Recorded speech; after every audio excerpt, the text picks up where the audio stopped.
Okay, so picture this. You're at a street fair or something, Okay. and there's that classic juggler, Yeah. right? Yeah. Tossing pins up effortlessly like it's no big deal.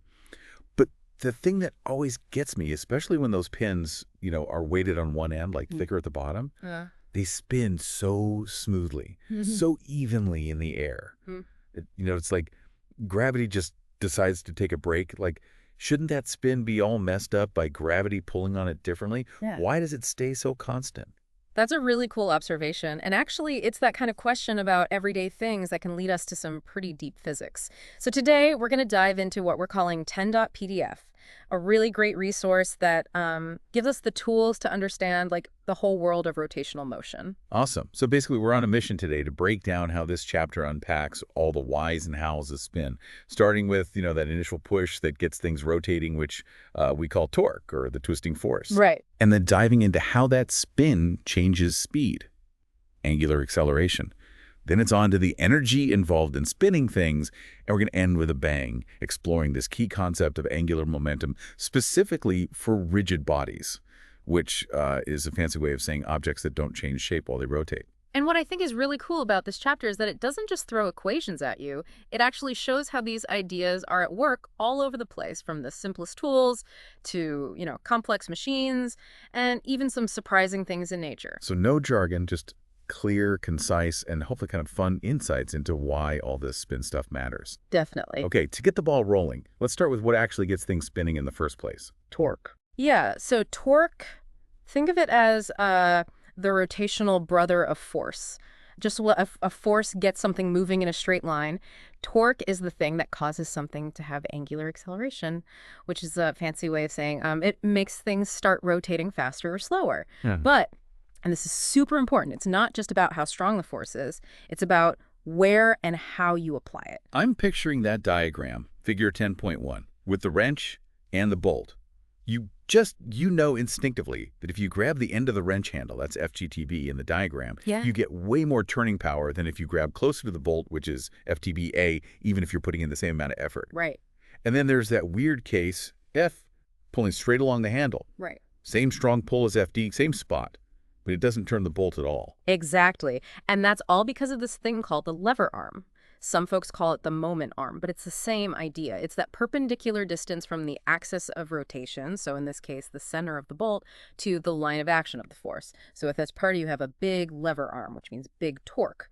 For FA, it's a smaller lever arm, so less torque. Okay. And with FTC, well, the line of action of the force goes right through the center of the bolt. No lever arm, no turning power. Makes sense. So we can, formalize this a bit. Torque, the symbol's that Greek letter tau, equals the force, F times the lever arm, L. So FLO. Simple enough. Right. But there's this whole thing about perspective, isn't there? It matters what point you're considering the torque around, right? Absolutely. That's a key point the chapter really emphasizes. Torque is always measured about a point. So depending on where you choose that point, the torque a specific force produces can change completely. Like, take a look at that F3 in fact 10.2. If we're thinking about the torque around point O, well, that force goes right through O, zero lever arm. So no torque. Exactly, zero torque. But now shift your focus to point A. Now suddenly F3 has a lever arm relative to A, and it does produce a torque. Same force, totally different torque depending on your reference point. Okay, yeah, I see that. And we got to consider direction, too, Oh, right? absolutely. Like clockwise versus counterclockwise. Figure 10.2 shows us the convention. If a torque is trying to make something spin counterclockwise, it's positive. Clockwise, it's negative. It's just a, consistent way to keep track of which way things are trying to turn. Right. And then there are units. Torque is measured in Newton meters, written newm. Now, a little heads up here. This looks just like a joule, the unit for energy. But be careful. Torque and energy are fundamentally different things. Okay. So even though they happen to have the same units, stick with Newton meters when you're talking about torque. Got it. So we've got force and lever arm. Seems pretty straightforward. But figure 10.3 throws 3 different ways to calculate torque at us. Right. Why do we need all these different formulas if it's the same basic concept? So it's all about having different tools for different situations. The first one, FAL, using the lever arm directly, that's often the easiest if the lever arm is clear. But sometimes you might know the distance from the axis of rotation to where the force is applied and the angle between that position vector r and the force vector F. Yeah. And that's where the second formula comes in, FF sin. If you look closely, R sin is basically just a different way of calculating that perpendicular lever arm. So it's the same idea, force acting at a distance to cause rotation, just viewed from a slightly different geometric perspective. Exactly. It's about using what you know. And then the third way involves thinking about the force in terms of its components. So you split the force into a radial part, which is along the line connecting to the axis of rotation, and a tangential part, which is perpendicular to that line. Okay. Only the tangential component is the one actually trying to make the object rotate. Right. So the torque is then F tan R, where F tan equals F sin. And that radial component, well, it's just pulling or pushing along the radius, doesn't contribute to rotation at all. That makes sense. Now, things get a bit more mathematically intense when we bring in vectors. So we've got this vector definition of torque, T equals REF. This cross product thing, what does that give us that these simpler calculations don't?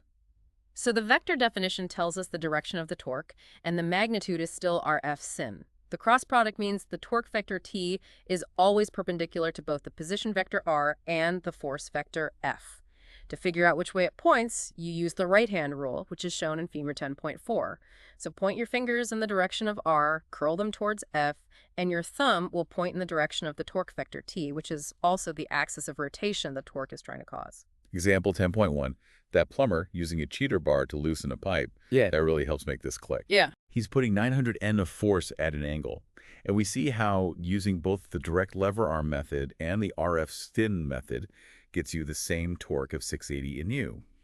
And using the right-hand rule, we can confirm that the torque's direction is counterclockwise, so positive. Exactly. And it's a great example of how increasing the lever arm, which is what the cheater bar does, can really boost the torque, making a tough job a lot easier. So torque is the cause. What's the effect on a rigid body? That's where angular acceleration comes in, right? You got it. Just like a net force, which we read as inno, causes linear acceleration, or according to Newton's second law, inno, a net torque, written us, causes an angular acceleration. And that's our rotational version of Newton's second law. Innos. So Nest, that's the total torque acting around the z-axis, our axis of rotation, and rises how quickly the angular velocity changes around that axis. Yeah.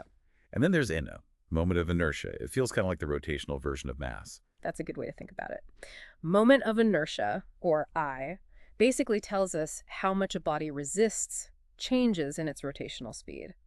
And what's interesting is that it depends not just on how much mass the object has, but also on how that mass is arranged relative to the axis of rotation.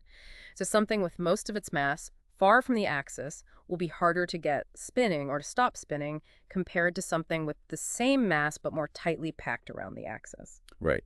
The chapter touches on how this equation comes about. If you think of a rigid body as like a zillion tiny little particles all stuck together, each little particle experiences a tiny force, which gives a tiny torque. And when you add all those tiny torques up, that's your net torque. And that determines how quickly the whole thing spins up or slows down. Exactly. And remember that angular acceleration has to be in radians per second squared, or rads, for the units to work out correctly. Got it. Also, this equation, like Sayaz, it really only applies to rigid bodies, where every bit of the object is spinning at the same rate.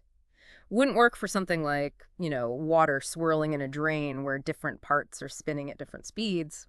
Okay, so now what about gravity? I mean, it's pulling on every atom in a rigid body. Yeah. How do we figure out the total torque it's creating? The chapter gives us a handy trick for this. When you're figuring out the torque from gravity on a rigid body, you can act as if the object's entire weight is acting at a single point, its center of mass. That's super useful. Yeah, it makes calculations a lot easier, and we'll see a more rigorous explanation for why this works a little later. Speaking of making calculations easier, problem-solving strategy 10.1 looks like our roadmap for these rotational motion problems. Definitely. It's like, a checklist to make sure you approach things systematically. Right. Just like we do for linear motion problems. So first, you figure out what physics concepts are at play. Then you set things up visually. Sketch the situation, draw a free body diagram, pick a coordinate system, and decide which way you're going to call positive rotation. Okay. Then you actually apply the physics, Newton's second law for any linear motion, and the rotational version for angular motion. You also have to think about any geometrical relationships. Like if a cable is unwinding from a spool, the linear speed of the cable is related to how fast the spool is rotating. Uh-huh. Then you solve your equations. And lastly, always check if your answer makes sense. Does it have the right units? Is it in the ballpark of what you'd expect? Makes sense. And then examples 10.2 and 10.3 really walk us through this with that classic unwinding cable problem. So example 10.2, we have a cylinder with a cable wrapped around it. Yep. The tension in the cable creates a torque, and that makes the cylinder spin up. Right. And what's cool there is that the weight of the cylinder itself and the normal force from, whatever it's resting on, those don't create any torque around the axis of rotation. Why not? Because their lines of action go right through that axis, which means zero lever arm. Right. No lever arm, no torque. And then example 10.3 adds a falling block to the end of that cable. Oh. Now we've got the block moving in a straight line following Kreismach, and the cylinder rotating, following Beria-Eicke, and they're connected by that cable. Exactly. It's like a chain reaction. The block's motion directly affects the cylinder's rotation. And the key is that if the cable is unwinding without slipping, then the linear acceleration of the block and the tangential acceleration of the point on the cylinder where the cable is leaving must be the same. That connection lets us solve for both the acceleration and the tension in the cable. So cool. And that tests your understanding section with a glider on a track, the hanging mass and the pulley. That's like a great little quiz to see if we're getting this. Yeah. It really shows how that net force and net torque determine the accelerations and how the tensions in the string are all affected by the weights of the objects and how much the pulley resists spinning, which is its moment of inertia. And it reinforces a really important relationship. So when you have a string unwinding without slipping from a pulley, the linear acceleration of whatever's attached to that string, let's call it a pandy, is directly related to the angular acceleration of a pulley by this simple equation, II, where r is the radius of the pulley. It's like the bridge between the world of straight line motion and the world of rotation. I'm getting it. But, okay, we've mostly been talking about rotation around a fixed point. But what if that axis of rotation is moving too? Oh, yeah. Like that juggler's pin or a ball rolling down a hill. Yeah. Things get a little more complicated then, right? Right. That's when we get into combined translation and rotation. So the key here, as the chapter points out, is that any way a rigid body can move can be thought of as a combination of two things. Okay. First, there's the motion of its center of mass, which is just like, basic straight line motion. And then there's rotation around an axis that passes right through that center of mass. So, like, it can be moving and spinning at the same time. Exactly. Figure 10.11, with that baton being tossed in the air, that's such a good visual. You can see the center of mass of the baton following a nice parabolic arc, just like if you chucked a ball. But at the same time, the baton is spinning around that moving center of mass. Right. And because of this double motion, the object's total kinetic energy is also a sum of two parts. Equation 10.8 tells us total kinetic energy K is equal to the kinetic energy from the motion of the center of mass, that's half mvcm, plus the kinetic energy from the rotation about the center of mass, which is half sm. So it's like the object has energy because it's moving through space, and it has additional energy because it's spinning. Okay, and one really common example of this combined motion is rolling without slipping. What's special about that? So in rolling without slipping, there's a direct relationship between the speed of the center of mass, vcm, and how fast it's rotating, sm. So VCM UL R, where R is the radius of the rolling object. This is equation 10.11. And this happens because the point where the object touches the surface is, at that very moment, at rest. So it's like that point becomes a temporary pivot point. It's wild how that works, that it's not actually moving at that instant. Figure 10.13 really shows this well. Yeah, it's a great visual. The top of the wheel is actually moving forward twice as fast as the center, while the contact point is momentarily still. So cool. Now, example 10.4 is really interesting. It's that primitive yo-yo falling and unwinding. They use energy conservation to figure out how fast it's falling and spinning. As the yo-yo drops, its potential energy gets turned into both that straight-down kinetic energy and the rotational kinetic energy from spinning. And they show that the total kinetic energy is 3/4 MVC Kelvin, so both types of motion are contributing. Right. And then we get into the forces and torques at play in this combined motion. Newton's second law, fixed Fsom, that still applies to the overall motion of the center of mass. That's equation 10.12. And the rotation around that moving center of mass, that's governed by its own version of Newton's second law. That's equation 10.13. But there are a couple of important things to keep in mind for this to work right. Okay. So first, the axis of rotation needs to be an axis of symmetry, meaning the object has to be balanced around that axis. And second, the axis can't change direction in space. Got it. So example 10.6 goes back to that primitive yo-yo, Yeah. but this time they use forces and torques to figure out the acceleration and the tension in the string. It's really cool that you can get to the same answer using both energy conservation and Newton's laws. Right, two paths leading to the same truth. Exactly. Example 10.7 is even trickier. It's a solid sphere rolling down an incline. We got to think about gravity, but also static friction acting at the point of contact. Yeah. And that friction is what keeps it from just sliding down without rolling. Right, right. It's that static friction that causes the rotation.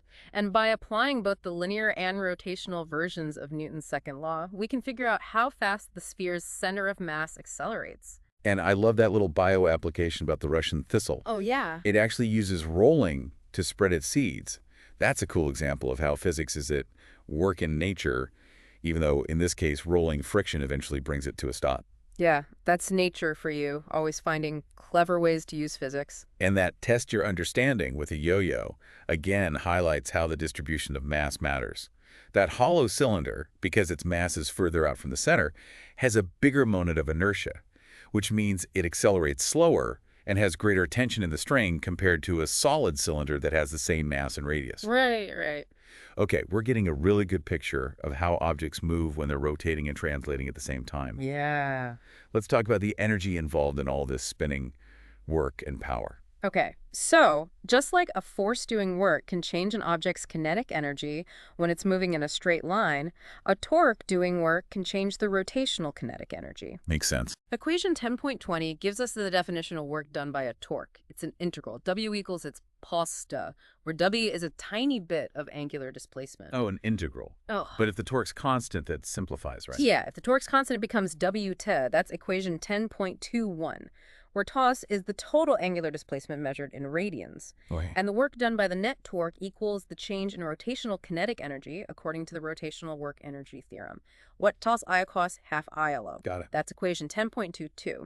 So we have this nice connection between the work done and how the rotational motion changes. What about power? Power, which is how quickly work is done, also has a rotational counterpart. So it's P equation 10.23, where toss is the angular velocity. Okay. Basically, it tells us how quickly energy is being transferred to or from the rotating object. Figure 10.21 shows us a good visual. It's a tangential force acting on a rotating body.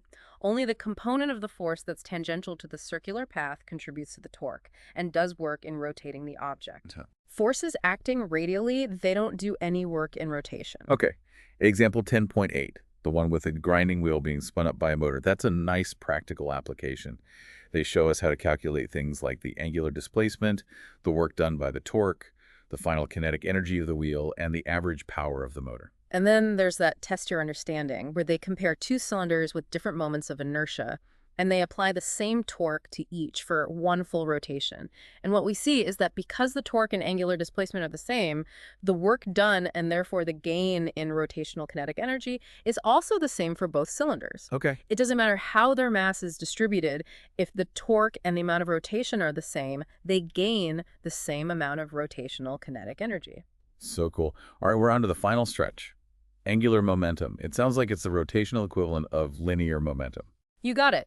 For a single particle, its angular momentum, L, relative to a point O, is defined as the vector product of its position vector R, which points from O to the particle, and its linear momentum, P, which is just mass times velocity, or mv. So the equation is LREP, which is also equal to R8mv. That's equation 10.24. Okay. And remember, angular momentum is a vector, so it has both magnitude and direction. You find the direction using the right-hand rule, just like with torque. Right. Figure 10.23 helps visualize this.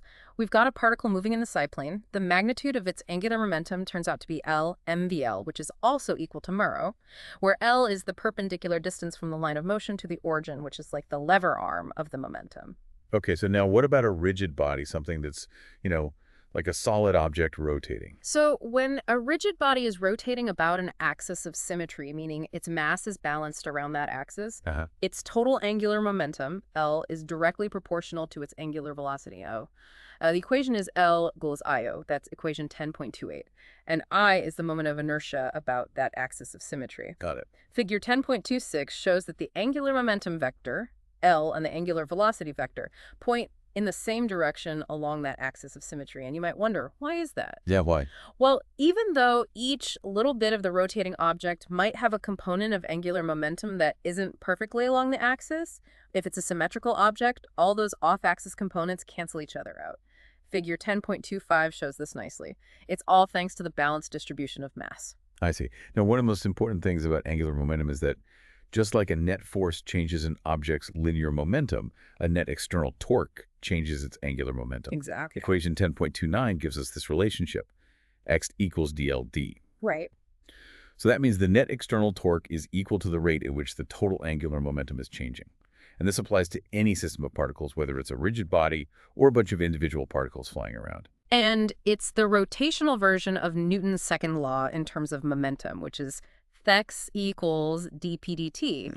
And just like internal forces within a system don't affect the total linear momentum, internal torques within the system also cancel each other out. Only external torques can change the total angular momentum. Okay. And for a rigid body rotating around a fixed axis of symmetry, this general relationship simplifies back to our good old Dusty. But this more fundamental version, the one with angular momentum, is really important when we're dealing with systems where the moment of inertia might be changing over time. That makes sense. Yeah. Example 10.9, the turbine fan that's slowing down, shows how you can calculate both the angular momentum and the net torque, acting on the fan as functions of time if we know how its angular velocity is changing. Yeah.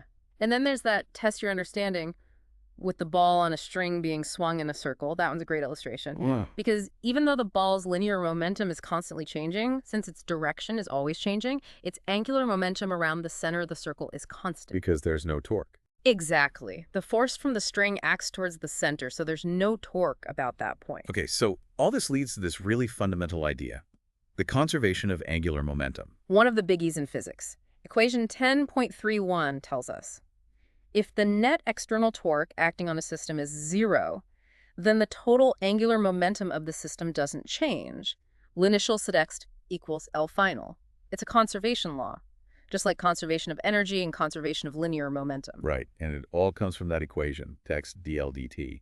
If there's no net external torque, then the rate of change of angular momentum has to be 0, meaning the total angular momentum stays constant. Exactly. And this is ultimately tied to Newton's third law and the fact that internal torques within a system always cancel each other out. Example 10.10, the one where a professor is spinning on a platform holding dumbbells, that's a classic demonstration. Yeah. When they pull the dumbbells in closer to their body, the moment of inertia of the system decreases. But to keep the total angular momentum constant, their angular speed has to increase, and they start spinning much faster. It's the same principle that figure skaters use to spin really fast. So cool. Example 10.11 shows this conservation law even in a collision. It's two rotating disks that stick together after they collide. Even though some kinetic energy is lost because of friction, the total angular momentum is still conserved as long as there are no external torques acting on the two-disk system. Right. And example 10.12, a bullet hitting a swinging door and getting embedded, that's another good one. The angular momentum of the bullet before it hits is equal to the angular momentum of the door plus bullet after the collision. So you can use that to figure out how fast the door starts swinging. So the big takeaway here is that the total angular momentum of any system, whether it's rigid bodies, particles, or a mix, you just add up the angular momenta of all the pieces to get the total. Exactly. And then there's that test your understanding about the melting polar ice caps. That one makes you think. Yeah. So if the ice caps melt and the water spreads out, that actually increases the Earth's moment of inertia. Right. And to conserve the Earth's total angular momentum, the Earth's rotation would have to slow down ever so slightly, making our days a tiny bit longer. It's amazing how these concepts apply on such a huge scale. Right. Okay, so last but not least, those mind-boggling gyroscopes. How do they seem to defy gravity and just spin without falling over? It's all about the vector nature of angular momentum and torque. So first, imagine a flywheel that's not spinning, like in figure 10.33. If you let go, gravity creates a torque pointing downwards, which causes the angular momentum to change in the same direction, so the wheel just falls down. Okay. But now imagine a spinning gyroscope, like in figure 10.34. The initial angular momentum vector, Li, is pointing along the axis of the spin. Gravity still creates a torque, but now that torque vector is perpendicular to the angular momentum. And since the net external torque equals the rate of change of angular momentum, that means the change in angular momentum, dl, is also perpendicular to the original Li. So when you add a little dl to Li, the overall magnitude of the angular momentum doesn't change much, but the direction does. And this continuous change in the direction of the angular momentum vector is what causes precession. Precession. Yeah, so the gyroscope's axis of rotation slowly sweeps out a cone shape around the vertical. And that's why the gyroscope seems to circle around instead of just toppling over. Yeah. It's like that spin makes it resistant to gravity. Exactly. Equation 10.33 gives us an approximate formula for how fast this precession happens. LA-mgr, where m is the mass, g is acceleration due to gravity, r is the distance from the pivot to the center of mass, I is the moment of inertia, and I is how fast it's spinning. So the faster it spins and the larger its moment of inertia, the slower the precession. Example 10.13 shows us how to use the right-hand rule to figure out which way the precession goes and how to calculate the angular speed of the spinning wheel if you know the precession right. Awesome.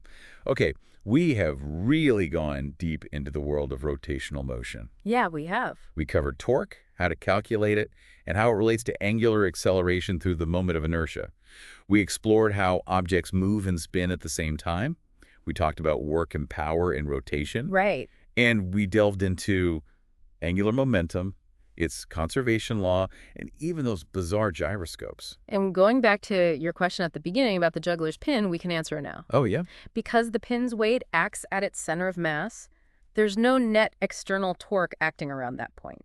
So its angular momentum about its center of mass stays constant while it's in the air, which means its spin rate also stays constant, assuming we ignore air resistance. That's so cool. So for you, the listener, think about all the things you use every day that rely on these ideas.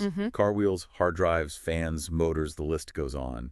And then look around and see what other seemingly simple things might actually be governed by these same laws of physics. It's a whole new way of looking at the world. And if you're curious to learn more, remember, this is just the start. There's so much more to discover in rotational mechanics. Definitely.